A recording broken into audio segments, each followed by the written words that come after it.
இன்னைக்கு காலை நேரத்தில் மிகவும் சுறுசுறுப்பாக your growth and our commitment என்ற முறையில் அது எல்லாருக்கும் பொருந்தும். அது கரூர் வைஸ்யா பேங்க்கோட பைலைனில் அவங்க வந்து கோஸ்டல் கிளீனப் ஆக்டிவிட்டியில் எங்களோட இணைந்து இன்றைக்கி வந்திருக்காங்க. அவங்க பின்னாடி இருக்க பெருந்திரளாக இருக்கக்கூடிய அந்த கரூர் வைஸ்யா பேங்க் ப்ளஸ் த வாலண்டியர்ஸ் ஜாயின். நான் அவங்கள பாராட்ட கடமைப்பட்டேன். என்னோட கூட மதிப்புக்குரிய திரு ஜனார்தனன் வந்து divisional manager Karur Vysya bank. அது மட்டும் இல்லாமல் இந்த பகுதியின் ரீஜனல் டெப்டி கமிஷனர் திரு பிரவீன் ஐஏஎஸ் மற்றும் முருகதாஸ் ஜோனல் ஆஃபீஸரும் கூட இருக்காங்க.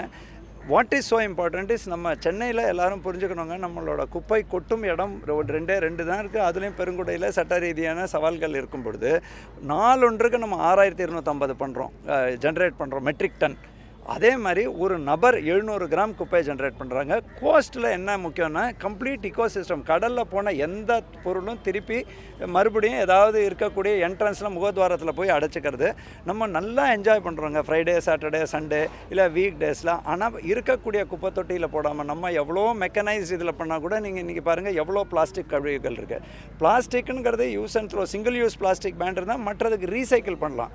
மாநகராட்சியிலே மாதவரத்தில் நாங்கள் ஃபர்னஸ் ஆயிலும் கோலும் பண்ணிகிட்ருக்கோம். பல டெக்னாலஜிஸ் இருக்குது. அதுக்கு நமக்கு கோஆப்ரேஷன், குப்பை தொட்டியில் போடுறது, செக்ரிகேட் பண்ணுறது, அந்த கான்செப்டில் தான் இன்றைக்கி இவங்க எங்களோட கூட இருக்காங்க. They are our ambassadors.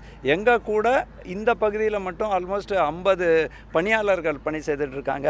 சென்னையை பொறுத்த வரைக்கும் 19,042 பணியாளர்கள் தான் 89 லட்சம் பீப்புள் ஜென்ரேட் பண்ணுற குப்பையை கட்டுறாங்க இரவு பகல் பாராமல்.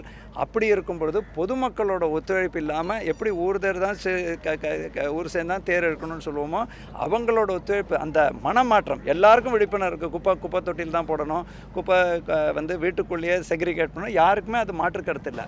இதெல்லாம் நம்ம கோஆப்ரேட் பண்ணால் தான் இந்த வாட்டர் வேஸில் வெள்ளம் வர்றது, அதே மாதிரி கோஸ்டலில் இருக்கக்கூடிய அங்கே இருக்கிற இக்கோசிஸ்டம் பாதிக்காமல் இருக்கிறது, நம்ம சுற்றுப்புற சூழல் நோய்வாய் இல்லாமல் நம்ம எல்லாருக்கும் இருக்கிறதுக்கு அந்த குப்பை 2 நாள் வீட்டுக்குள்ளேயே குப்பையை வச்சு பாருங்கங்க எவ்வளோ சங்கடமாக இருக்கும். அதனால் குப்பையை மட்டும் நம்ம எல்லாரும் நம்ம குப்பை இது நம்ம குப்பை இது நம்ம எடுக்கணும். நிறைய பேர் கேட்பாங்க ஏங்க அது வரி கட்டுறோம். வரி கட்டினால் கூட நம்ம குப்பையை செக்ரிகேட் பண்ணி பொறுப்பாக எடுத்தால் தான் முடியும். கோஸ்ட் வந்து கிளீனப் கரூர் வைஸ்யா பேங்க் எடுத்த இந்த முயற்சிக்கு மனமார்ந்த பாராட்டுகள். இது மாதிரி டீம் ஒர்க்காக நம்ம எல்லாரும் பண்ணோம். We are all one among the team. மாநகராட்சி டெஃபினட்டாக பொறுப்பு இருக்குங்க. அதே நேரத்தில் உங்களோட ஒத்துழைப்பு மிகப்பெரிய எங்களுக்கு ஒரு கேட்டலிஸ்ட் மாதிரி அமையிறது. எங்களோட ஒர்க்கர்ஸுக்கு ரொம்ப உறுதுணையாக இருக்குது, என்கரேஜிங்காக இருக்குன்னு சொல்லி நன்றி, வணக்கம்.